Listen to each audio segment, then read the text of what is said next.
ओम नमः शिवाय। हर हर महादेव। जय शिव शंभ। यह सारे उपाय पंडित प्रदीप मिश्रा जी की कथा से सुनकर सूचित किए जा रहे हैं, इसलिए वीडियो को अंत तक जरूर देखें और ध्यान से सुने। आप सभी लोग जानते हैं 14 अगस्त 2023 को है सावन अधिक मास की सबसे बड़ी शिवरात्रि। क्योंकि दोस्तों, ऐसी शिवरात्रि का महासंयोग कभी नहीं बन सकता है, और बनता भी है तो कई हजार सालों बाद ऐसा संयोग बनता है जो कि 14 अगस्त 2023 के दिन बन रहा है।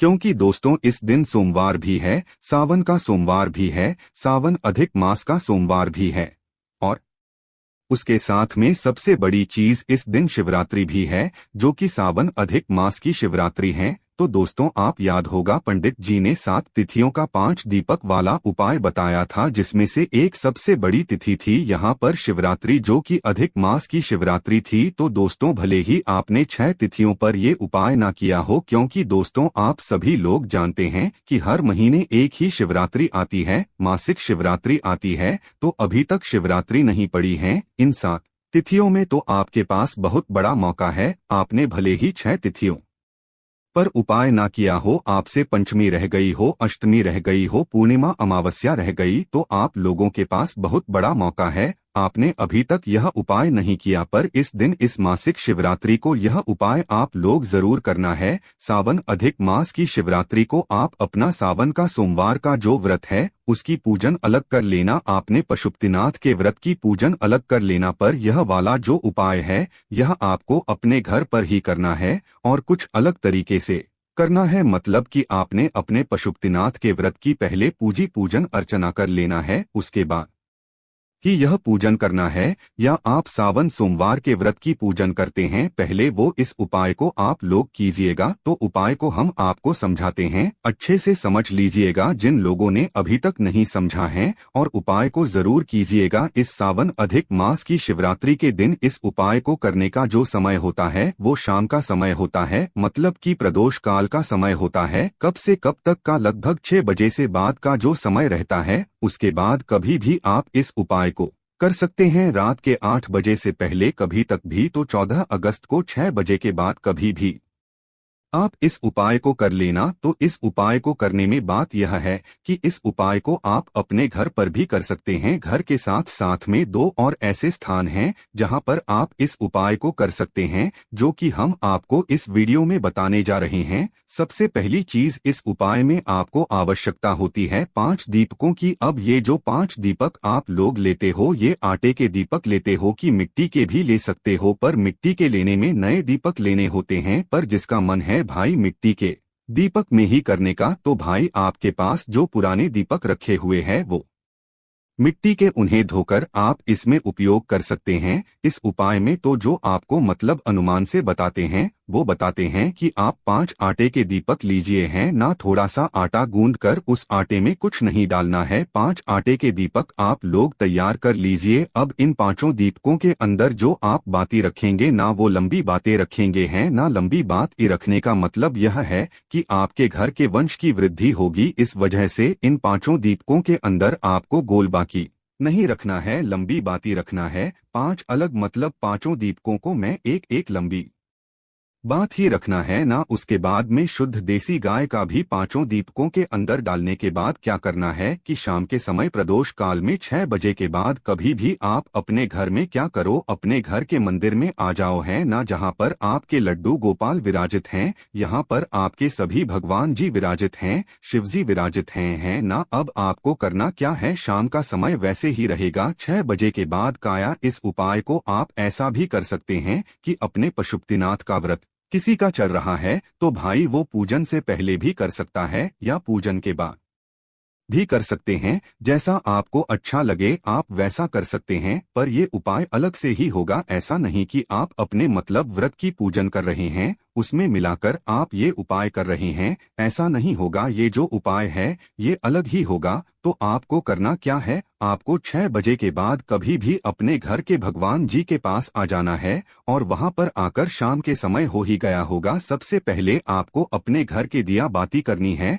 आप अपने घर में भगवान जी के लिए दीपक लगा दीजिए अलग से, और ये जो 5 दीपक आपने तैयार किए जिसके अंदर आपने लंबी बाती और शुद्ध देसी गाय का घी डाला हुआ है। इनको एक प्लेट या थाली में आप लोग जमा कर रख लो। जमाने के बाद आपको करना क्या है कि इन पांचों दीपकों को आपको अपने घर में भगवान जी के सामने बैठकर ही जलाना है। क्या करना है, अपने घर में भगवान जी के सामने बैठकर ही जलाना है। अगर आप इस उपाय को अपने घर में कर रहे हैं, क्योंकि इस उपाय को करने का एक और स्थान है जो कि है भगवान शिव जी का मंदिर। भगवान शिव जी के मंदिर जाकर अगर आप इस उपाय को कर रहे हो तो आपको ये दीपक अपने घर में जलाने की जरूरत नहीं है। मंदिर में जाकर ही इस उपाय को मतलब इन पांचों दीपकों को जला सकते हैं भगवान के सामने। तो हम आपको बताते हैं कैसे करना है। तो सबसे पहले जो लोग इस उपाय को घर में वो इन पांचों दीपकों को जला लीजिए हैं ना। अपने घर में भगवान जी के सामने बैठकर दीपकों को जलाने के बाद उठने के बाद सीधा आप लोग अपने घर के मुख्य द्वार पर आ जाइए हैं ना। यहाँ पर भी इस उपाय को करने के दो स्थान है। सबसे पहला स्थान है आपके घर का मुख्य द्वार, दूसरा स्थान है दोस्तों तुलसी का। क्या आ रहा है,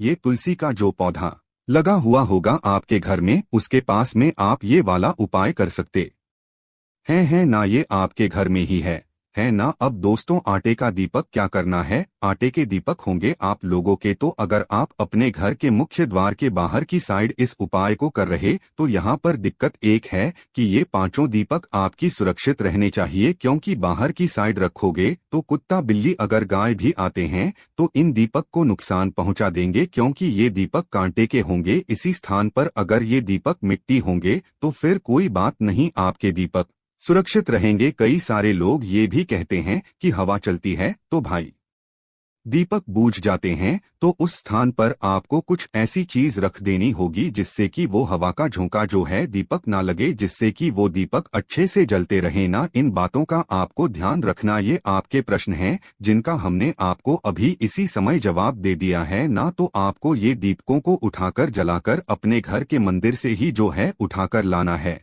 और सीधा अपने घर के मुख्य द्वार पर आ जाना है। जो लोग मल्टी इसमें रहते हैं या किराए के घर में रहते हैं, उनका जो मल्टी इसका मेन गेट हो या किराए के घर का जो मेन गेट हो, उसके बाहर की साइड आपको ये उपाय करना है ना, इस साइड करना है। जब आप अपने घर के अंदर की साइड खड़े हो और आपका जो उस समय सीधा हाथ हो, सीधे हाथ की चौखट पर मुख्य द्वार पर आपको यह उपाय करना है। और बिल्कुल चौखट पर ये उपाय नहीं करना है कि चौखट पर आपने ये दीपक रख देना है। चौखट का हल्का सा बाहर का हिस्सा जहां पर कई का जो है जीना बना हुआ होता है, कुछ कुछ ऐसी मतलब चौखट के बाहर जो है आपकी जगह बनी हुई होती है। तो आपको करना क्या है, वहीं पर थोड़ा सा बैठना है। बैठने के बाद इन पांचों दीपकों को एक एक करके भगवान शिव जी के नाम का जाप करते हुए, स्मरण करते हुए और भगवान शिव जी से प्रार्थना करते हुए अपने घर परिवार के लिए ये पांचों दीपक लाइन से जमा कर रख देने हैं आप लोगों को। और इन बाकी का जो मुख होगा, लंबी बात ही आप लोगों ने रखी है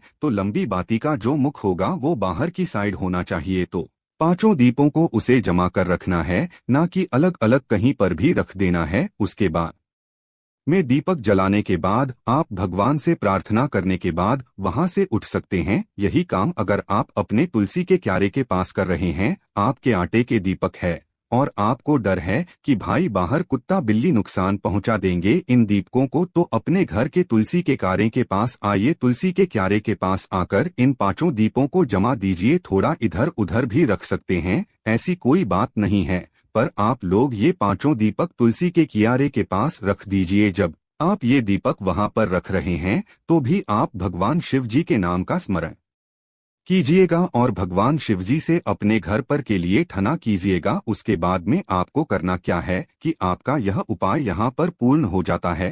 पर जो लोग यह उपाय मंदिर में कर रहे हैं उनके लिए क्या करना है कि वो अपने इन पांचों दीपों के अंदर लंबी बातें रखकर शुद्ध देसी का घी डालकर एक लेट में पांचों दीपकों को तैयार करके भगवान शिव जी के मंदिर पहुंचे। वहां पर भगवान शिवजी के शिवलिंग के सामने बैठकर ही आप इन पांचों दीपकों को जलाए। दीपों को जलाने के बाद फिर आप भगवान शिव जी के शिवलिंग के पास में या आसपास इन पांचों दीपकों को मतलब जमा कर रख दीजिए भगवान शिवजी करते हुए और भगवान शिवजी से प्रार्थना करते हुए। आप चाहें तो इन पांचों दीपकों को भगवान शिव जी की चौखट पर भी रख सकते हैं। अगर किसी को कोई दिक्कत ना हो, समय पर है ना नहीं, तो आप भगवान शिव जी के शिवलिंग के पास में ही इन पांचों दीपों को आप लोग रख सकते हैं, कोई भी दिक्कत नहीं है। तो ये 3 वो स्थान है जिन स्थानों पर आप लोग ये उपाय को कर सकते हैं। इन 5 दीपक वाले उपाय को बहुत अच्छा मौका सावन अधिक मास की है शिवरात्रि है। वो कौन कौन से वो स्थान है? सबसे पहले आपके घर का मुख यद्वार, दूसरा है तुलसी का क्या रहा, तीसरा है यहाँ पर भगवान शिव जी का मंदिर। इन 3 स्थानों पर आप यह उपाय कर सकते हैं, पर अभी इस उपाय को पूर्ण नहीं माना जाएगा। तो शाम के समय तो आपने ये दीपक जला दिए। दीपक जलाने के बाद आपको इनकी सुरक्षा भी करनी है। ये 5 दीपक सुरक्षित जलने चाहिए, इस बात का आपको विशेष रूप से ध्यान रखना है, वरना फिर आपको उपाय काम ही नहीं करेगा। तो ये 5 दीपक जो आपने मतलब चाहे मुख्य द्वार के बाहर के साइड रखे हुए हो, चाहे तुलसी के क्यारे के पास रखे हुए हो, चाहे शिव मंदिर में रखे हुए हैं, इस बात का ध्यान रखना है 5 दीपक सुरक्षित पूरे जलने चाहिए। ऐसा नहीं कि वो हवा से बूझ जाए या कोई कुत्ता बिल्ली, ऐसा नहीं होना चाहिए। वो 5 दीपक सुरक्षित जलते रहना चाहिए जब तक वो अपने आप ना बूझ जाए। तो 5 दीपक अच्छे से जलते रहना चाहिए। उसके बाद में क्या करना है कि इन दीपों को आपको एक नियम के अनुसार ठंडा भी करना है। ठंडा कैसे करोगे कि इन दीपकों को आपने जलते हुए अच्छे से देख लिया, अच्छे से जल गए। अब इन दीपकों को आपको रात्रि में ही नहीं उठाना है, सुबह के समय जाकर उठाना है। सुबह स्नान करके शुद्ध होकर शुद्ध वस्त्र पहनकर फिर आपको इन दीपकों के पास आना है। इन 5 दीपकों को उठा लेना है, सुबह उठाना है, रात्रि में नहीं उठाना है। रात वैसे के वैसे ही रखे। उठाकर इनका विसर्जन करने के लिए आप लोग किसी भी नदी, बावड़ी, तालाब या सरोवर के पास जाकर इनका विसर्जन कर सकते हैं। अगर दीपक आटे के हैं तो मिट्टी के हैं तो भाई मिट्टी के दीपक आप उठाकर अपने घर में ही रख सकते हैं, उन्हें कोई दिक्कत नहीं है। और अगर आटे के दीपक है, आप कहीं पर नहीं जा पा रहे हैं, तो आप अपने घर में किसी भी पेड़ के नीचे इन दीपकों को रख दीजिए। एक तरीके से वो वहां पर विसर्जित उनका मान लिया जाएगा। तो यहाँ पर जाकर ये उपाय पूर्ण होता है। जिन्होंने इस उपाय को मंदिर में जाकर किया होगा उनके लिए कोई दिक्कत नहीं है। का जो मतलब वो 5 दीपक होंगे वो अपने निर्माण में चले जाएंगे, तो उनके लिए कोई दिक्कत नहीं है। उनका ये उपाय वहीं रात्रि में ही पूर्ण हो जाएगा। बस वह दीपक बुझने नहीं चाहिए। हवा की जो दिक्कत है उसके लिए आप थोड़ा ध्यान रखिए कि कोई चीज ऐसी रख दीजिए जिससे कि हवा जो है सीधा दीपकों में ना लगे, जिससे कि दीपक न बुझे ना। तो ये आपके पास बहुत अच्छा मौका है। इसके बाद सीधा आपके पास अमावस्या का मौका रहेगा, जो कि 16 अगस्त 2023 को पड़ रही है। तो भी यह मौका सबसे बड़ा है इन 7 तिथियों में से। तो हमने आपको पहले भी ये उपाय बताया है और इस बार भी ये उपाय बता दिया। अब आपको करना है नहीं करना है ये आपके ऊपर है, पर सबसे बड़ा मौका ये है 7 मतलब ये वाली तिथि का है ना। भले ही आप 6 तिथियां छोड़ चुके हो, पर ये वाली सावन अधिक मास की शिवरात्रि की तिथि को मत छोड़ना। आपको बहुत बड़ा और विशेष फल यहाँ पर देखने के लिए मिलने वाला है इस 5 दीपक को करने वाले उपाय के साथ में। इस उपाय को करते समय आपको भगवान शिवजी से कुछ नहीं बोलने की जरूरत होती है, बस प्रार्थना करना होता है। उसके बाद भगवान शिव जी आपको वो सब प्रदान करते हैं जिसकी आपने कभी कल्पना भी नहीं करी हुई होती है। तो इस उपाय को करने में अगर आपको कोई भी समस्या आती है, कुछ बात समझ नहीं आती, तो आप करके पूछ सकते हैं। ओम नमः शिवाय, हर हर महादेव, जय शिव शंभू। अगर आपको जानकारी अच्छी लगी हो तो वीडियो लाइक करिए। तो मित्रों, आज के लिए बस इतना ही। मिलते हैं अगले वीडियो में, तब तक के लिए जय महाकाल।